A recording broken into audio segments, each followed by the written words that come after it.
my last grandmother, who I was the closest with, passed away, and we kind of knew it was coming. She was starting to get dementia, having a lot of health problems. I went to go see her, and I'm glad I did because that was the last time I saw her. She died like a week later, but I got to go talk to her, and she's asked me questions and I'm answering. And then she said, well, what else do you want to do? And I said, I'm really getting into the longevity space and healthy aging space. Like essentially, there'll be a time where humans really comprehend that aging is a disease that can be cured. She grabbed my hand. She said, honey, you need to go work on that right now. Like, I wish that would have been available for me. If I had the means to repair my body, which in the future could be things like layering in the right supplement regimen and stem cell therapies and, and even body scans like we were talking about earlier to figure out like where the problems are, whether it's early stage cancer detection or other problems in the body. That's a big goal of mine that I want to get involved. And I think it's going to be really impactful for the human race as a whole.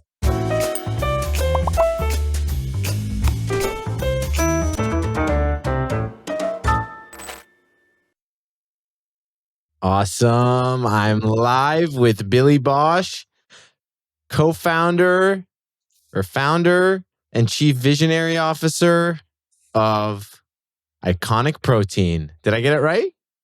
You got it right. Although I'm now CEO again. So I'm having my Steve Jobs moment. I'm back in charge. I didn't know that.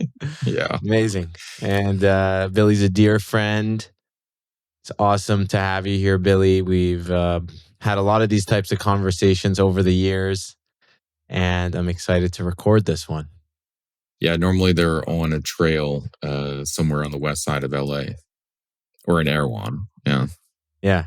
Or at dinner or over the phone. Maybe for those out there that are not familiar with you or your brand yet, you could do a quick intro, and then I'm sure we're going to cover a lot around snacking, healthy snacking, protein, healthy practices, longevity, anti-aging, some of the newer stuff that you're dabbling into.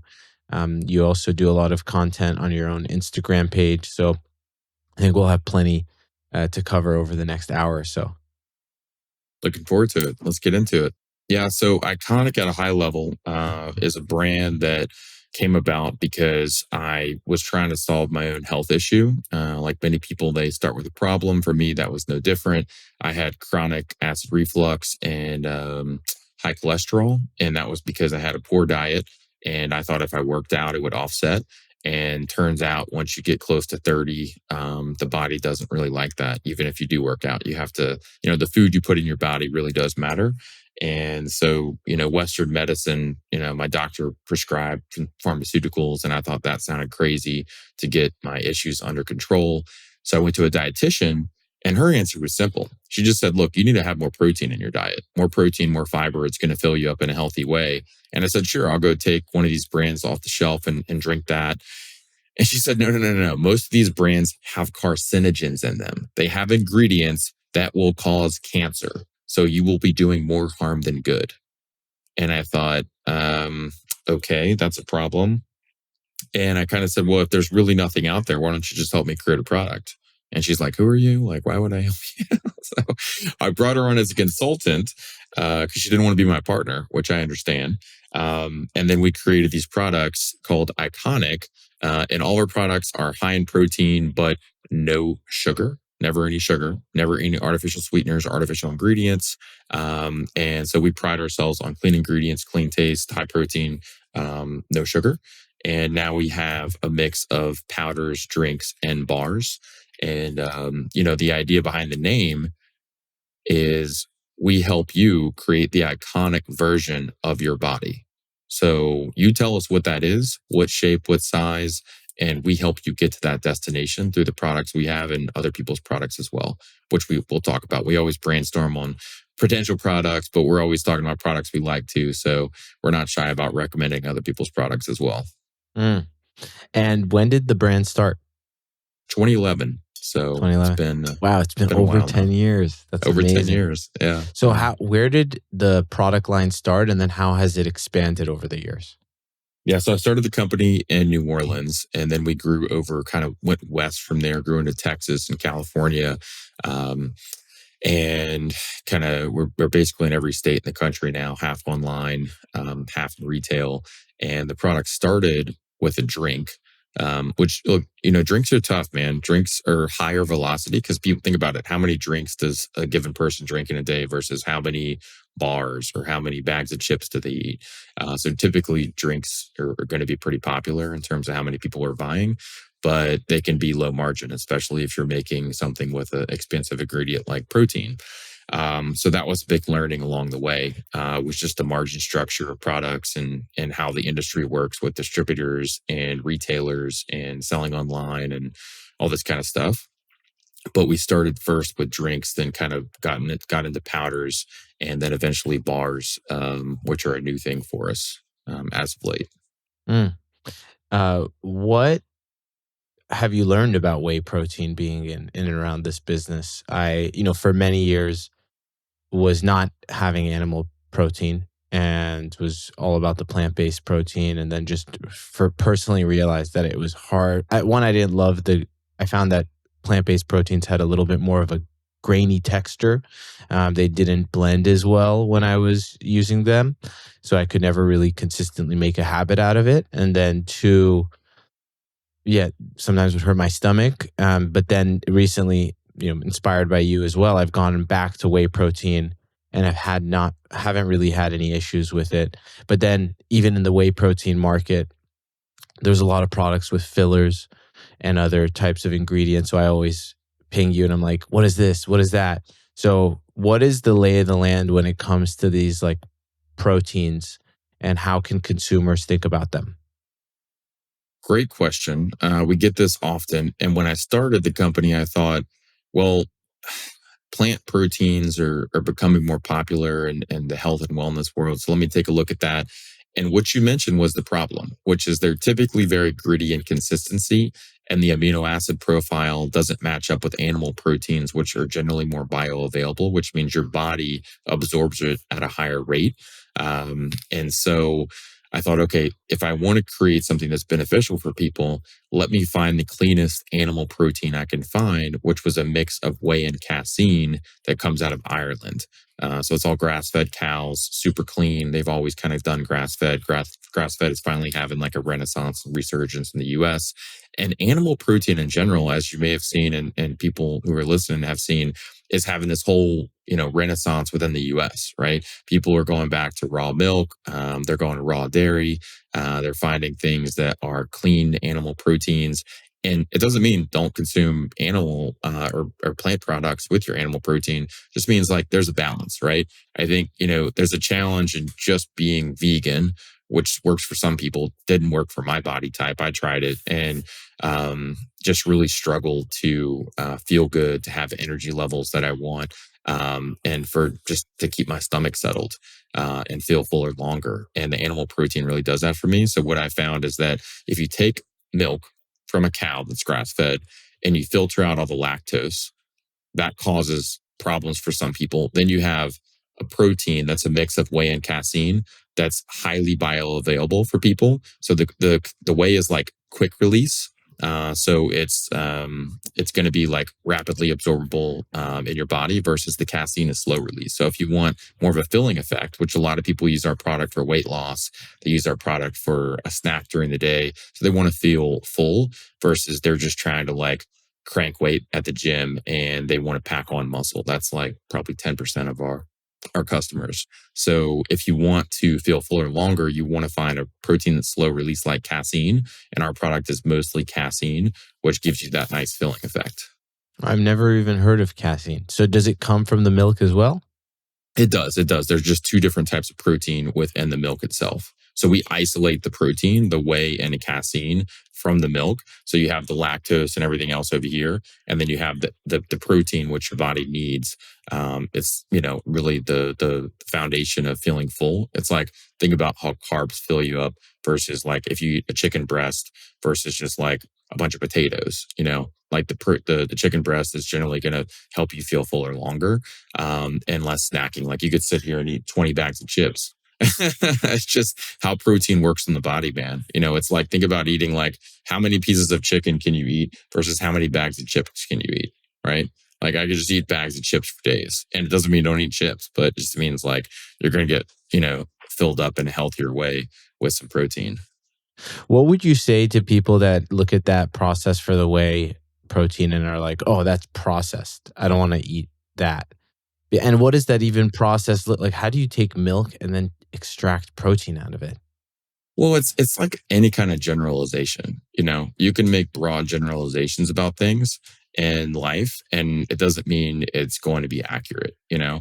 Like, yeah, there are some processed foods you shouldn't touch, you know, like I don't drink sodas, I don't eat fast food, I don't eat like things like that. Okay. They're heavily processed, they're full of chemicals. I just think it's like poison, right?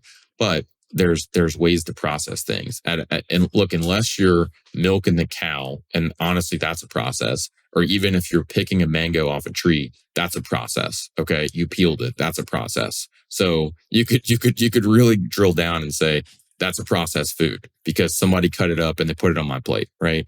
Generally what people mean is, hey, it's going through a facility of some sort and it's going through machines, but like doesn't mean it's a bad thing. Like, what's the difference between a machine chopping this up and someone's hand chopping it up, right? Like, if you can make more of the fruit by having less waste, and making sure that more people can have access to it, then I think it's a good thing. But it's important to educate yourself and be skeptical and understand what the processing is behind it. Yeah. Okay. And then there's you mentioned the amino acid profile. How can you talk a little bit through how consumers can think about those when they're thinking about their protein intake? Yeah, so the easiest thing to do to kind of get people a picture on this is to just Wikipedia protein amino acid profiles. And they have a chart that shows all the amino acids for different protein types. Is it like 16 amino acids or are there more than that? Yeah, I think it's around there. I mean, I should go have this pulled up right now, right? But we can look and see. But essentially, like, you want to make sure that the amino acid profile is one that is similar to like human protein, right? And we're not going to go milk humans and have human milk, right? But we want to have something like a protein that is as bioavailable to humans, right? And humans have been consuming, animal protein for most of our existence. So thus it is quite bioavailable. Yeah, their amino acids are the building blocks of protein. How does collagen enter the picture? It was having a moment in the last few years. You could find collagen in everything. And one of the weirdest things I saw was collagen water. I thought that was a little bit overkill. Uh, but I'm A lot of curious, collagen how does things. that Yeah. compare? Sometimes I feel weird personally mixing like collagen with whey because I'm like, I think it's the Jew in me. I'm like, oh, I'm having like the meat and the milk. uh, Meat and the milk all mixed yeah. around. Do you ever do that? And what is collagen protein? Yeah, so let's back out on that. So essentially, like, what is collagen? Collagen is a protein in our bodies. So if you look at like your face, right? So like if your face is like really like firm and it like bounces back, okay, you get a lot of collagen in your skin. Like if you pinch your skin and it rebounds, right? Then you've got good elasticity. You've got a good amount of collagen in your skin. Like if you look at your grandparents and you pinch their skin, it's going to stay like this for a minute and it's going to slowly droop down, right? Because they've lost a lot of collagen. Gets reduced in the body with age, and so the idea is, well, if I just consume more, then it'll replenish my body. The science is a bit mixed on that. It skews in the direction that supports that. But if you look back at how humans ate over the course of time, think about it. If humans found an animal to kill, right? Because we weren't farming and growing all this stuff, we're just like roaming around, like, okay, like what can we eat? Maybe fruit grows seasonally and it's here and there, so you grab that. But most of the human existence, we weren't out there like, doing lots of farming of fruits and vegetables and things. We were hunting animals. So if you say, okay, if you're on that page and you say, okay, what happened when you found an animal? Well, you'd eat the whole thing. So you're eating nose to tail, you're eating the organs, you're eating all the meat. But if you only have the bones and the tendons left, what do you have? Right? If you boil that, then you have bone broth, which is rich in collagen. which is something I consume every morning. Not something we make, but it's something that I like to drink. And that is a good way to replenish your collagen and break a fast, which is something I do every day. And actually, like, I'm a crazy person, so I'll actually add collagen into that as well. I have, like, this morning, I take my bone broth, I put ghee in it, so a spoonful of grass fed ghee, and then I put a scoop of collagen, so like 20 grams of collagen, in addition to the 10 that's already in there.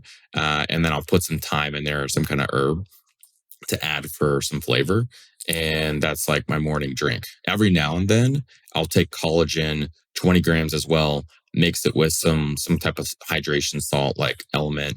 And then I'll put in which is like a flavor as well. And then I'll put a little bit of creatine, like um, probably like 5 grams of that in there. And then that's my like workout shake. So I'll drink that while I'm working out because like the collagen I feel is going into my body to help like repair my muscles and tendons while I'm like tearing them up at the gym.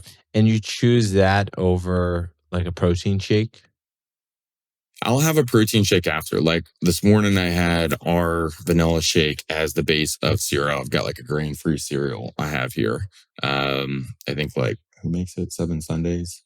There's a few I work in. There's Magic Spoon. There's a couple other ones, but I'll use my drink as a base because I get like added protein in that, and I'm trying to get a lot of protein because I spend a lot of calories throughout the day. How many grams of protein do you think you're eating a day? And I know you're not a doctor, and folks should, consult with their physician as they're making any sort of dietary changes, big dietary changes, or taking supplements. But I'm just curious, like, how have you thought about protein intake in a given day, and how would you recommend other folks think about it? I'm no doctor, but I'm here to help people understand the benefits of protein. So you could You're almost the say protein I'm doctor. I'm the prophet of protein. I'm, I'm here to spread the good news of protein. Yeah. So essentially, where do we start with this? How does protein work? How many grams are you taking a day? Like, what are you, Oh, how many grams? yeah. So what I shoot for is to basically get my body weight in grams. Okay. So I weigh about, 180 to 185, depending on what's going on in my life and where I'm at. And let's just say that's about how many grams of protein I'm shooting for, which is hard. It's hard, dude. Yeah. Yeah. So given that, what is Billy, the prophet of protein? What do you eat in a given day? Okay. Let's start with what do I eat in a given day is going to start with the morning when I break my fast. So I generally try to do a 16-hour fast. I want to start eating around 11 because like I'm generally on the East Coast in Miami, sometimes in LA as well, sometimes in Austin, sometimes traveling. But I want to make sure that in general, I'm starting to break fast around 11 because I'm working out in the morning and I want to work out while I'm fasted because that means my body's going to set the fat on fire as the fuel for my workout. Right. So I stay lean and toned, which is a goal of mine. And then when I break fast, I'm having the collagen with some healthy fats for my gut. It's got some gut benefits. It's got some anti-aging benefits. The healthy fats are also good for your brain. The brain's the fattiest organ in the body. So people that have done these low-fat diets start to get dementia a bit earlier. So I'm very conscious of getting healthy fat in there. And then after that, I just kind of flow with it. Like today, I had some grain-free cereal with the Iconic as the base. Then I had some fruit out of apple with some almond butter. We both have that Barty butter, which I love. If anybody has had a bad experience with almond butter because it's like Wait, super I've never heard gritty, of this. What is it? Barney butter? Barney butter. Yeah, you don't have that one? No, is it made by like the TV show, the kids show? It's the purple dinosaur mix. No. The that rebrand. that would be a great rebrand. We should license that and go launch a product. But no, this is actually a great almond butter company. I have no connection to them, but it's like the consistency of Jif or Peter Pan peanut butter. So really creamy, but it's almond butter. And they have one with no sugar, which is great. And the one they have with sugar has very little. So I'm a big fan of that. You never have to stir it. It's awesome. But yeah, so that and then I'll have like eggs typically, like some kind of cage free. And this is a big thing with eggs. A lot of people don't realize like I always say, think about this. Like, if you were an animal, how would you want to be living, right? Probably like running around eating bugs if you're a chicken, not sitting in a cage all day. And the ones that are just, say, cage free, not free range, well, they could be in a barn without a cage with like 10 million other chickens. So, like, you have to educate yourself on where your food comes from. And so I'll have some cake. How many eggs are you eating? Today I had already had some other stuff, so I just had two. Plus I had these like four beef sausages from these like Teton Ranch, I believe it is, makes this like free range grass fed beef sausages with like very few ingredients that are pretty good. Or I'll have some nitrate free bacon potentially, but try to get some meat in there along with the eggs and half an avocado. Typically it's like three or four eggs. Today was two because I had some other stuff before that. Um, and then generally in the afternoon, I'll have a big salad and I'll put a bunch of veggies on there, raw foods, things like that. And then I'll put like salmon, smoked salmon or chicken or some other kind of protein on top. And then for dinner, I'll do some other type of clean protein, typically like some seafood or some type of chicken or poultry, maybe even a steak. And I'll do some veggies with that. And if I do something sweet, it's either some dark unsweetened chocolate or some kind of fruit. Is kind of what satisfies me. Yeah. Yeah, and I try to stop eating around 7 because in my body, I want to give my body at least 2 to 3 hours to digest food before I go to bed, right? Because that's going to allow me to have better sleep because my body's not, I'm not like laying down with a full stomach of food. That's like no bueno when you're trying to sleep. Do you like to eat? Or does it feel I love it. I love it. Yeah. Some people it's look at it like I have to eat, but like I actually enjoy eating. Like I enjoy snacking. I enjoy eating. We're talking about snacks. Like I keep a lot of, I left out the snack part, but I'm snacking all day. My team always laughs because I'm on these Zooms and stuff. I'm literally just like eating from the time they see me starting at 11, because they're on the West Coast, most of them, till like, 6, 7 p.m. I'm just like, it's just a stream of eating. what are you eating? Okay, so I've got protein shakes. We got bars now. This is a brand that this is a collagen bar, so it's called Kalumi. This is a brand that has been in existence for a few years. Great product. We actually just took it over from the founders there, and yeah, it's a collagen bar, almond butter. We're reformulating it now to get no sugar, but it's got a little bit of agave in here, some MCT oil. So basically, like collagen, healthy fats, almond butter. Pretty clean ingredient list. So we've got those. So I'll have one of those during the day. Epic's got some pretty good stuff. Epic Provisions, they've got one that says bison uncured bacon bites. And They were again, bought a few years ago, right? By Jen. they were like bought / major investment from General Mills, from one of their funds, but the founders, I believe, are still running it. The founders are great. So they're still in charge, but these bison bites are really good. This product from Quinn, I'm a big fan of. It's almond butter filled grain free pretzel nuggets, which is like, it's great, dude. And I found them at a show and I went up and said, I love this product. It's so good. And they're like, we're discontinuing it because it didn't sell enough. And I'm like, no. So if you see it, this is like last chance opportunity at Whole Foods and some of these other places. Yeah, Whole Foods has them. Yeah.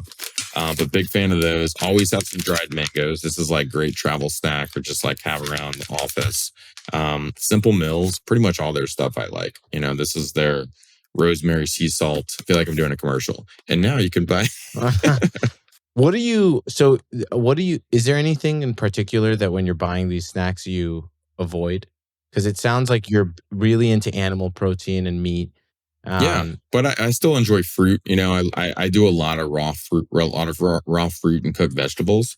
And I try to get fruit that's seasonal, and sometimes things that are like not super high in sugar. Like if you're going for bananas, like the greener banana versus the more yellow banana, you can kind of taste the sweetness level there. Doing like some of the green apples versus a super ripe red apple.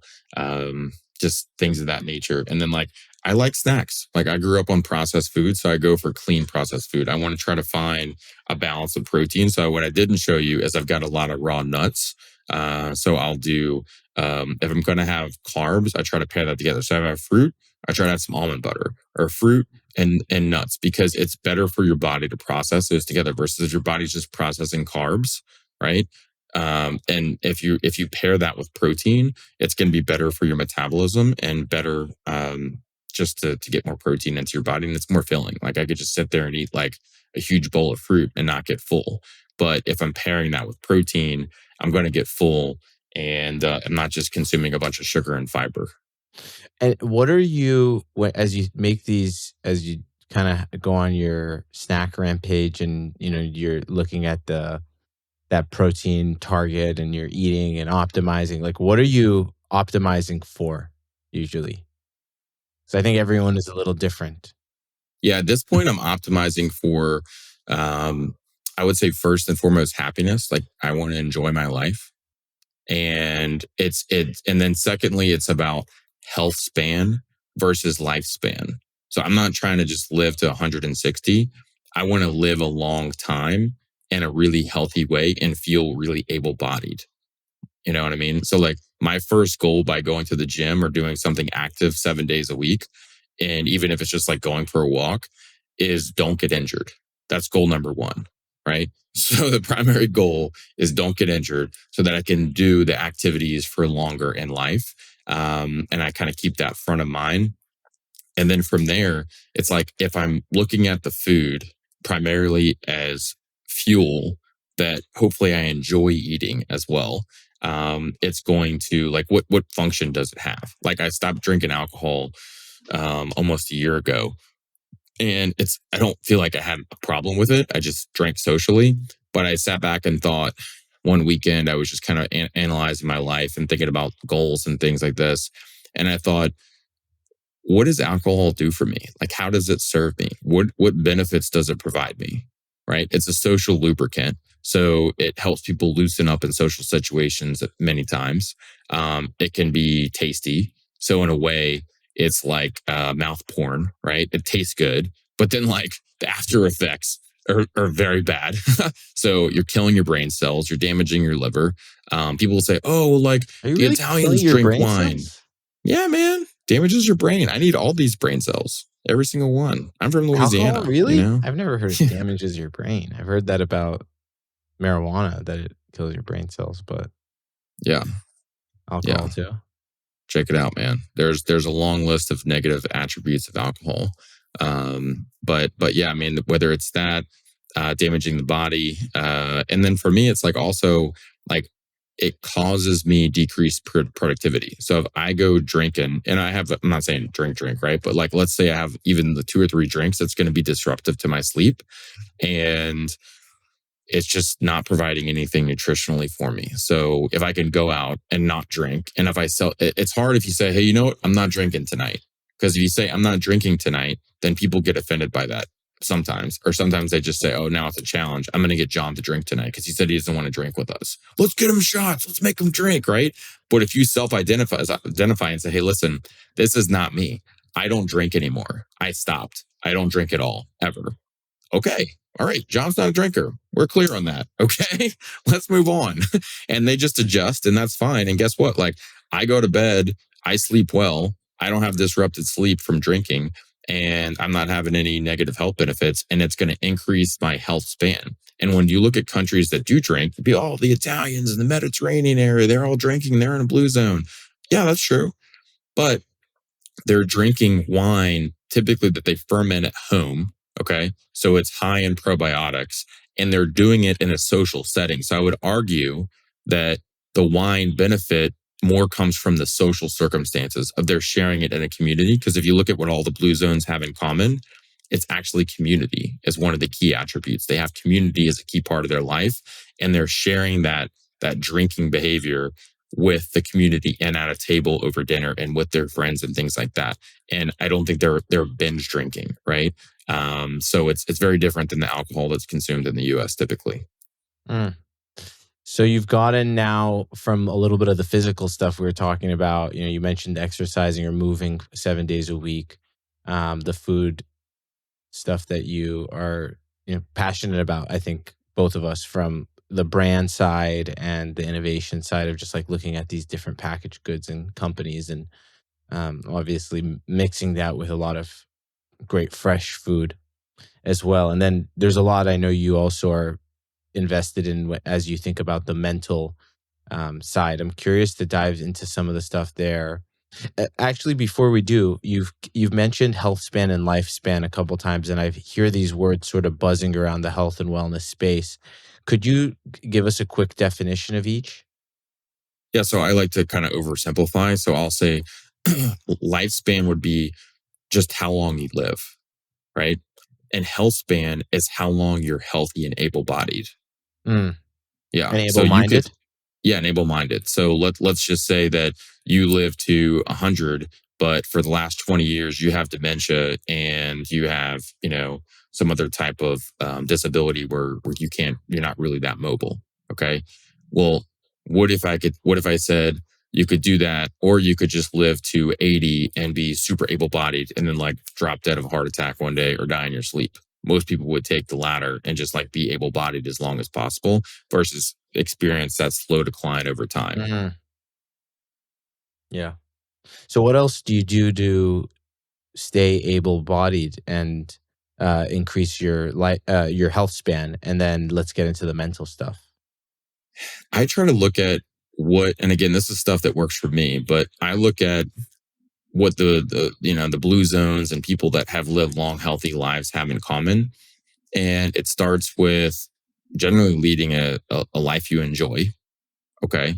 And sometimes for people that's having religion, sometimes for people that's having, almost always it's having some sense of community, and purpose, having a sense of like, here's why I'm on the planet. So like that's a big part of it. Managing stress as well. These people aren't living like super high stress lives. They may be doing the same amount of work and same equally as productive, but they're not living this like every day's like this like enormous grind and hustle and things could blow up and what happens if this, and like come on man, you're living in this crazy world where you're just not appreciative of the life that you have, and you're letting things get to you too much. Like stoicism is a thing, it's a topic that I've really worked on learning, and educating myself on so that I could like practice that in the whole kind of startup world when you're these crazy ups and downs of raising money and dealing with investors and getting in retails and getting kicked out of retailers and dealing with unexpected challenges. Like there's a lot of ups and downs, right? And this is something I signed up for, but like understanding that like this is just like this crazy whitewater river you're in. And like you can choose to be crazy screaming the whole time, or you can choose to be like stoic, like the river guide. Anybody that's ever been on a rafting trip knows that guide's in the back and they're just chilling, man. They may have even smoked a little weed or whatever, but they're just like super chill. And they're like, all right, three to the left, three forward, two back. And they're just kind of steering you down. I've never been in, 15 years of rafting, never been in the guides in a total panic, right? Like doesn't really happen. Even when emergencies happen, they're calm and collected because that's what they're trained to do. So that's been really helpful for me in managing stress. And also just like finding ways to de-stress, right? So that bubbles down to, okay, I can journal in the morning and the evening about gratitude and other things in my head.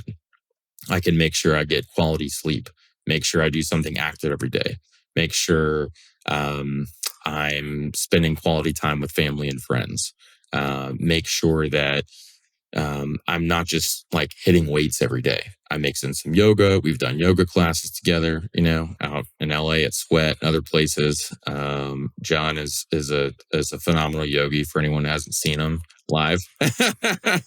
We're all striving to be like John in the yoga studio. Um, and then kind of mixing in different things, even if it's like we've gone on hikes and, gotten friends together for that kind of stuff, getting outside at least one day a week. And just finding ways to enjoy the journey, because I've learned from people that have had big exits and I've had climbed the mountain once, twice, three times, that like the fond memories are the journey versus the destination. So I try to like understand that and appreciate that along the way, which helps me kind of take joy in the ups and downs versus just in the ups. Mm. Do you do any therapy? Yeah, definitely. I'm a big fan of different types of therapy. Most recently, I worked with a hypnotherapist, actually via Zoom. And I thought, okay, like she's going to do the thing and I'm going to get hypnotized and I'll be in a trance or something. And not the case. According to the CIA, I think they did a study years ago and that was declassified not too long ago. And essentially, I want to say around like 10% or of people are like heavily susceptible to hypnosis. And like another 20 or 30% are like mildly susceptible. And then the rest of the people just like, no, not much of an effect on. But my hypnotherapist explained this is actually for relaxation. It's not to like hypnotize you, it's to get you in a deep state of relaxation. And she did like 2 or 3 hours in the first session of just understanding who I am, what my challenges are, and just explaining where I'm at in life and where I want to go. And then she puts together a hypnosis. It's about 15 minutes that talks you through here are your challenges. Like first she takes you into hypnosis, drops you in it. And for me, that's just a deep state of relaxation. And then it's like, okay, she talks you through your objectives and here's who you used to be and here's who you're becoming. The human you used to be is over here. Da, da, da, da, da, da. Here are these traits. The person you're becoming is over here. And these are the traits that you exhibit in this version of yourself. So it's what you identify, what you strive to identify with helps you get there. And it's really like mental reprogramming that you can listen to in the morning or evening, which I find really Interesting. effective. It's like kind of like Yeah. a personalized meditation where someone is like narrating your hero's journey. Exactly. That's exactly what it is. Great description. Oh, very cool. Have you ever had moments in time where you're not good about your morning routine? For example, like for me personally, I sometimes struggle with, I get up. I know you don't drink coffee. I do, and it's not necessarily a habit I'm ready to kick, but it I get it, I drink my coffee and then I'm like, I know I want to do the meditation and the journaling and that kind of stuff, but I'm just like want to get into work too. Yeah, And then man. Sometimes I think it's okay to just get in work. Like, I'm not a believer in having this religious habit that you have to do no matter what, because sometimes, like, just wake up and work. Sometimes it's good to just, if you're feeling a flow, just if you're start feeling that freaking working. passion and that Just feel drive, the passion and get into it. Like, I don't want things to restrain me from productivity. So when I'm feeling that, I did it like, there was a couple days where, like, I think 2 days ago, I wound up journaling just at night. I didn't touch it in the morning, which is rare for me, but I had a dinner event run long for this marketing conference. And then the next morning, I slept in a little bit. I didn't get a workout in. So I was just like, oh man, my day was totally off. So I wound up getting a light workout in the evening and then journaled in the Uber on the way back to my house. So I found a way to get it in later. But I'm like, it's okay, man. Rather than being frustrated with it, just experience that as a different day. Yeah. Yeah, but I do find it helps to just start the day with it. Like if I can wake up nice and early around 5, then I have that quiet time to knock out the journaling. Normally, like I just wake up, brush my teeth, put clothes on, go to the gym, and like my journal time and meditation happens in the sauna because I'm like I can like knock out two birds with one stone there. speaking kind of going back to one of the earlier things that you mentioned, I know you said you try to do a 16-hour fast and then you're going to the gym in the morning. I I don't know if this is it a myth that people say that you should take have protein immediately after you finish at the gym because that's like there's like a short window to feed your muscles. Have you heard that before? Yeah, and what I've tested on my body, that's not exactly true. I've done it both ways where I feed my body immediately after a workout and eat lots of protein. And I've done it to where for the past few years, I've worked out in the morning, not, and I finished my workout around 8 or 9 a.m., depending on the day. And then I don't have any food. I don't have any protein for like 2 or 3 hours. And what happens? Like I'm still fine. I'm still growing muscle. So riddle me this. How does that happen? So I think it's important for people to like feel it out for their own body and see what works for them. But I do think it's as long as you're getting the protein during the day, your body's not dumb. Your body's an intelligent and a really incredible, intelligent piece of machinery, if you will, that's like been designed over hundreds of thousands of years. So it's like it knows what to do with the protein. Humans historically would exert themselves and they wouldn't get protein, right? They would exert themselves and like get protein every now and then. So your body knows exactly where the protein needs to go once it receives the protein. Mm, Yeah. making me a little bit hungry. Uh, We should just have some steaks, Steaks or snacks? I think snacks would be both. more convenient for Maybe snack this. steaks. Yeah, snacks and steaks. Um, Billy, you've optimized a lot of different things. Where do you still have left to go? What are you like? What is on your bucket list? Or I know you do a vision board of like things that hmm you are trying to manifest for yourself. And yeah. Great question. One of the things there's a few things left, but one of the ones I think is relevant for this conversation is I was lucky enough to grow up with um, three sets of grandparents because my dad's parents are divorced and remarried. And my last grandmother, we called her Mama, who I was the closest with, passed away. I want to say last middle of November. And we kind of knew it was coming. She was starting to get dementia, having a lot of health problems. And I went to go see her, kind of an unplanned trip, but I was working my way back across the country. I said, I'm going to stop in Louisiana and go see her. And I'm glad I did because that was the last time I saw her. She died like a week later. Um, but I got to go talk to her, and she would always ask me. She still kind of had it about her. She kind of knew what was going on. And she said, "Hey, how's Iconic? How's the business? How's your dating life? How's everybody doing?" And she's asked me questions, and I'm answering a few of the questions she asked a few times over and over again, right? And then she said, "Well, what else do you want to do?" What She never asked me, like, "What do you want to do in the future?" And I said, that's interesting. I'm really getting into the longevity space and healthy aging space. And she's like, "Well, what does that mean?" And I said, "Well, like, essentially, there'll be a time, I don't know when that will be, but there will be a time where humans really comprehend that aging is a disease that can be cured." She goes, "Why are you working on anything else?" And I said, "Wow, that's perspective. Okay. I don't know. I don't know, Mama. I don't know why I am." She grabbed my hand. She said, "Honey, you need to go work on that right now." Like, I wish that would have been available for me, because she said, I am up here on my clear days. Like, I want to keep living and I want to keep going. And my body's not there. Right. If I had the means to repair my body, which, in the future could be things like stem cells, of course, like the baseline is healthy eating, healthy sleep, optimizing these other things, but layering in the right supplement regimen and stem cell therapies and things of this nature. And even body scans, like we were talking about earlier, to figure out like where the problems are, whether it's early stage cancer detection or, other problems in the body, detecting that sooner, which the healthcare system doesn't really support at this point, unfortunately. I think that's a big goal of mine, that I want to get involved, and I think it's going to be really impactful for the human, race as a whole. Mm, Yeah, I love that. yeah. That's save us from dying.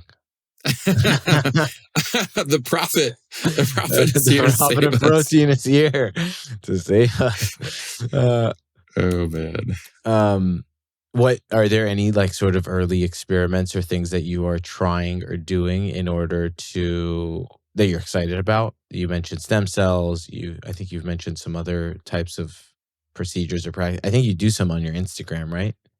Some fun. Yeah, so I've done some like some peptide therapies. So some different injections of peptides, different pill parrot, from compounding pharmacies, therapies and things like that. Um, I've also done a lot of work on my gut. So GI tests with a nutritionist and dietitians to figure out like, okay, like what's happening in your gut, how can you process food in a healthier way, what foods are inflammatory for your body, which it turns out gluten and soy are super inflammatory for me. So just avoiding that and finding ways to manage that. So it's like gut health, mental How did you do health, that, by the way? How did you do the the gut? the Did you? GI test. Yeah. Well, so Did you it's test two your poop? parts. Yeah, you poop in a cup and send it off, and then they test it out, which has to be a great job. That's the next person you should interview. The person working at the poop reception office. The prophet of poop.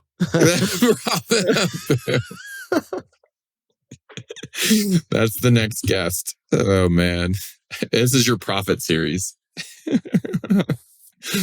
Oh man, so yeah, I mean, like checking that out, but also a lot of people they've done the scratch test where they'll see what foods you're allergic to. But what they didn't do is test your blood. So pull the blood, get a couple tubes out, and figure out what your blood is attacking that's getting through your gut that your body's having issues with. And that's really, really helpful. There's a few different types. The one I took was called a mediator release test.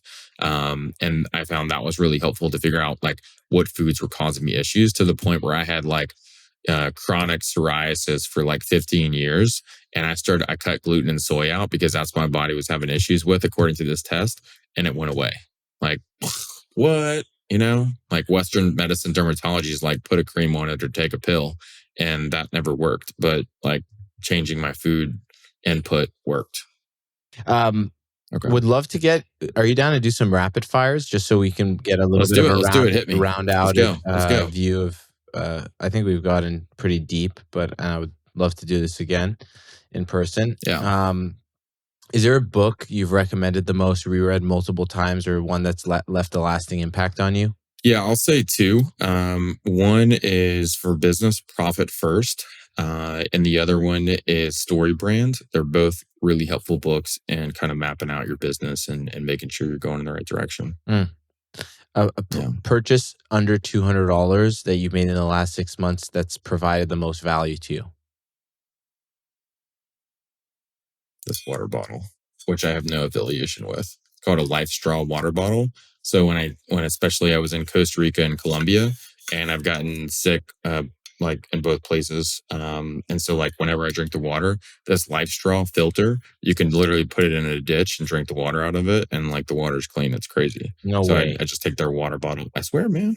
Let's check it out. Yeah. Really works? Yeah. Filters out parasites, all kinds of mud, junk, all Life stuff. Straw. Life Straw. So are you drinking all your water out of it? At this point I am, because it's just in the habit loop. Like it's just the water bottle I carry around. So I do. But generally it should be mainly for like trips out of the country. But I actually don't mind using the water bottle. What's your favorite product at Trader Joe's if you ever go there? Man, I go simple, and there's a ton of delectable treats, but I go simple with like dried mangoes, like that, and the truffle rosemary almonds, Marcona almonds are pretty tasty. We've talked a lot about food, but I'm curious if there's a signature dish or favorite thing to cook. I would say breakfast. Breakfast is my top meal. So like if I like you as a friend or a family member or someone I'm dating, I'm going to cook you like an elaborate breakfast that's going to be everything from like seasonal fruit to a protein smoothie to eggs and bacon and sausage and grain-free pancakes with like local honey on top and like all the goodies. Wow, you've never done that for me. You're working your way up the list, Sean. John, one day, real soon, you're going to get breakfast. Okay, please. One thing you're grateful for today. I mean, this interview with you, my time with you. Yeah, it's good. No, seriously, I would say I'm grateful for our friendship because from the time and John and I met at a co-working space in LA called Cross Campus, and we met because John is probably the most inquisitive person I know. And he would just walk up to me while I was on a phone call or like working or eating and be like, "What are you doing? What is that? What is, oh, you have a company? How did you start that? What, like, you're the most natural podcaster I've ever met because you just have the most questions." And I'm like, who is this guy? But I appreciate his questions. And then we became friends. And like, I appreciate that. I really value that because I think most people are too self-conscious to go just ask questions, and you're not afraid of that. So thank you for that. Thank you. Yeah. Appreciate that. I appreciate you. What's the best piece of advice you've ever received? don't care what other people think and stop worrying about it, what other people think. What's your guilty pleasure? Pizza. I love pizza. Damn, Pizza loves I didn't me. know you'd eat pizza. I'm so excited to hear that. I love pizza too. Right now, it's like grain-free pizzas from Capella's in my Oh, freezer, those don't count. but pizza's for sure the Yeah. guilty pleasure. What? Yeah. Who do you look up to and why? I would say Richard Branson. I've read, his books and just kind of followed him, through the last 20 years, maybe being aware of who he is and what he does. And I've always thought if I could take any company and turn it into what he's done, failures and successes with Virgin, and also like build really fun companies that people enjoy working for and make a great living with and provide like valuable services for humanity and also do a ton of charity work, like that's a great life, man. Yeah. You know, like that's awesome. Yeah, let's go to, is it Necker Island? Is it? Yeah, Necker let's go. Island, Let's man. go. Let's go. Any favorite Yeah. podcast, uh, blanket podcast, stations, podcast episodes that have left a lasting impression on you? Impact? Yeah, look, I binged a lot of Tim Ferriss, just back up and down, driving around Southern California when I was in, the startup phases of Iconic. And then also lately it's been a lot of Alex Hermosi. I met him at an event in LA a few months back. And he's just got, I feel like he's got really sharp business I've never insights. heard of him. So I've binged a lot of his is called The Game. But I've binged a lot of his stuff as well. And then last question, the craziest or most out there thing you do to optimize your wellness. You've thrown a bunch of different tips out there, but I'm curious if there's something we haven't covered yet. Oh man. I would say it's probably what I'm going to do this year, which is a mix of stem cell therapy, exosomes, and young blood infusion. Which a friend of mine has a company that has this machine that does like a young plasma infusion. And also there's a couple different places I've looked at for stem cell therapies. For like, I have a long standing kind of shoulder issue and some other stuff like that, but like, it's going to be painful. Like I've talked to everybody that's done it and they're like, it's like super painful, but like, yeah, I don't really want to do it, but I know it's going to be beneficial. So, it's more like what I'm going to do. And for the blood, are you getting it from another human? Yeah. Wow. Yeah, you have a blood boy. You don't have a blood boy? No, not yet, I guess. We should partner. Catch up. No, they take plasma from plasma banks that's been vetted and filtered and all this kind of stuff, and they match it to your blood type. And you're buying it from this person, and like this is the plasma, the young plasma. It's like infusion. Tinder for blood. Are you like swiping? Tender for blood. Swipe right. Amazing. This has been a lot of fun, Billy. Hopefully we didn't scare people with our jokes, or protein advice, and looking forward to seeing you in person soon. I appreciate you and your time and your wisdom. Hey, thank you for doing this and creating this podcast, and look forward to hanging out real soon out in LA or in Florida or wherever our paths cross. Likewise. Be well.